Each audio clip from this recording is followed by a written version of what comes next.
ਪਹਿਲੀ ਗੱਲ ਤੇ ਹੈ ਗੁਰੂ ਸਾਹਿਬ ਨੇ ਬੱਚਿਆਂ ਤੇ ਲੇਡੀਜ਼ ਤੇ ਬਜ਼ੁਰਗਾਂ ਦੇ ਉੱਤੇ ਜ਼ੁਲਮ ਕਰਨ ਤੋਂ ਮਨਾ ਕੀਤਾ ਹੈ ਤੇ ਇੱਥੇ ਤੁਸੀਂ ਮਰਿਆਦਾ ਦਾ ਗਿਆਨ ਦੇ ਕੇ ਇੱਕ ਲੇਡੀਜ਼ ਨੂੰ ਤੁਸੀਂ ਹਰਾਸ ਕਰ ਰਹੇ ਹੋ।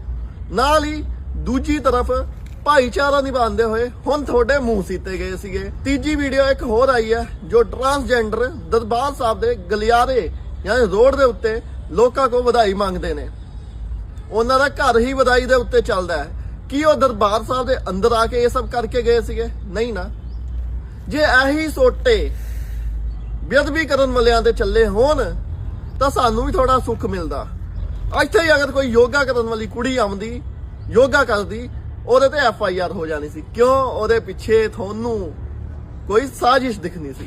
ਇੱਥੇ ਮੁਸਲਿਮ ਕਮਿਊਨਿਟੀ ਵੱਲੋਂ ਸਾਫ਼ ਕਲੀਅਰ ਕੀਤਾ ਗਿਆ ਹੈ ਕਿ ਹਜ਼ੂ ਜਿਹੜਾ ਮਸਜਿਦ ਦੇ ਬਾਹਰ ਹੁੰਦਾ ਨਮਾਜ਼ ਪੜਨ ਤੋਂ ਪਹਿਲਾਂ, ਤੇ ਇਸ ਸ਼ਖਸ ਨੇ ਸੋਸ਼ਲ ਮੀਡੀਆ ਤੇ ਵੀਡੀਓ ਪਾਉਣ ਵਾਸਤੇ ਇਹ ਸਭ ਕਰਤੂਤ ਕੀਤੀ, ਲੇਕਿਨ SGPC ਵੱਲੋਂ ਕੋਈ ਵੀ ਸੁਣਵਾਈ ਨਹੀਂ ਹੋਈ, ਨਾ ਹੀ ਕੋਈ ਬਿਆਨ ਆਇਆ ਕਿ ਇਸ ਬੰਦੇ ਵੱਲੋਂ ਬੇਅਦਬੀ ਕੀਤੀ ਗਈ ਹੈ।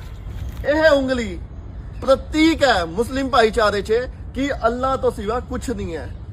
ਇੱਥੇ ਕੋਈ ਹਿੰਦੂ ਵਿਅਕਤੀ ਦਰਬਾਰ ਸਾਹਿਬ ਆਂਦਾ ਐਦਾਂ ਕਰਕੇ ਮੱਥਾ ਟੇਕਦਾ, ਠੀਕ ਆ, ਐਦਾਂ ਫੋਟੋ ਖਿਚਾਉਂਦਾ ਤੇ ਤੁਸੀਂ ਪਿੱਛੇ ਡੰਡੇ ਲੈ ਕੇ ਤੁਰ ਪੈਂਦੇ ਹੋ।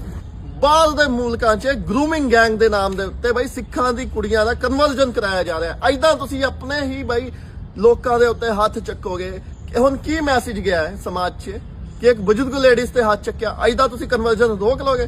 ਜਦ ਉਹਨਾਂ ਦੋਨਾਂ ਸ਼ਖਸ ਦੇ ਉੱਤੇ FIR ਹੋਈ ਤੇ ਇਸ ਮੁਸਲਿਮ ਇਨਫਲੂਐਂਸਰ ਦੇ ਉੱਤੇ ਕਿਉਂ ਨਹੀਂ ਹੋ ਰਹੀ?